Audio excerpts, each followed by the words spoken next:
ব্যাপকভাবে প্রচার করবে খুতবার সময়। এবং কী ধরনের কথা বলতে হবে প্রয়োজনে আমরা একটা সুন্দরভাবে চিঠি আকারে লিখে দিব, সেটা পড়ে শোনাইলেই হয়ে যাবে। তাহলে 19 তারিখ ক্রান্তিতে আমরা মিছিল করবো। সেটা কাঁঠালগুড়ি টু ধনতলা না ধনতলা টু কাঠামবাড়ি, কাঁঠালগুড়ি না কাঁঠালগুড়ি টু ক্রান্তি, ওটা আমরা প্রশাসনের সঙ্গে কথা বলে নিয়ে, আর আমাদের মিলাদুন্নবী কমিটির এখানে সাধারণ সম্পাদক আছেন হাসান হাবিব, মমিনুল হক, আরও বেশ কিছু আছে, ওরা ওদিককার গুরুত্বপূর্ণ লোক।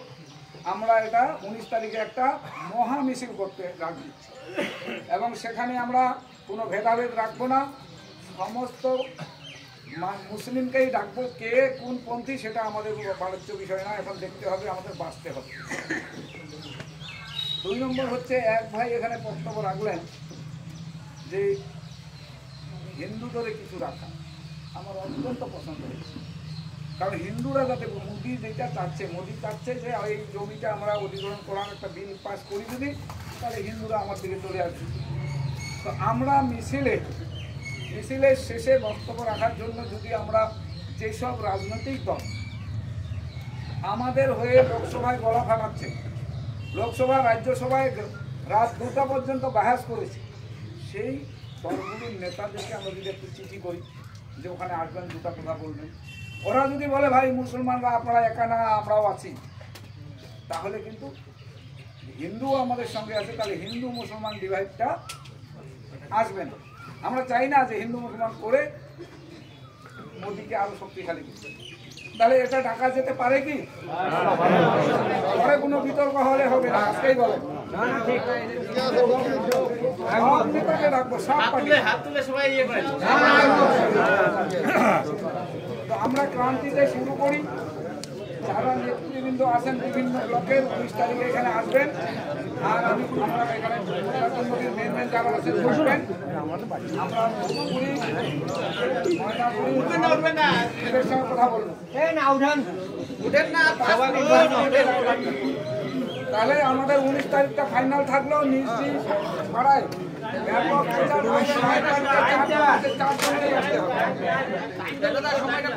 সময় হচ্ছে বেলা 2টা শুরু হবে, শেষের দিকে হতে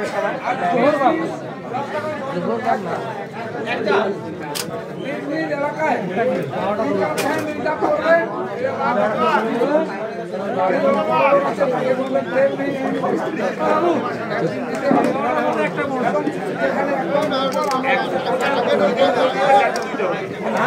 ঘর উঠে গেল শেষ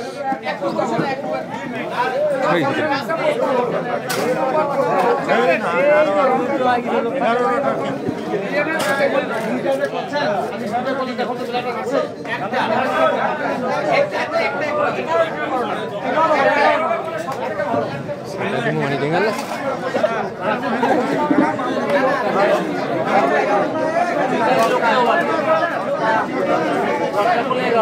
এগারোটা করে 11টা হ্যাঁ হ্যাঁ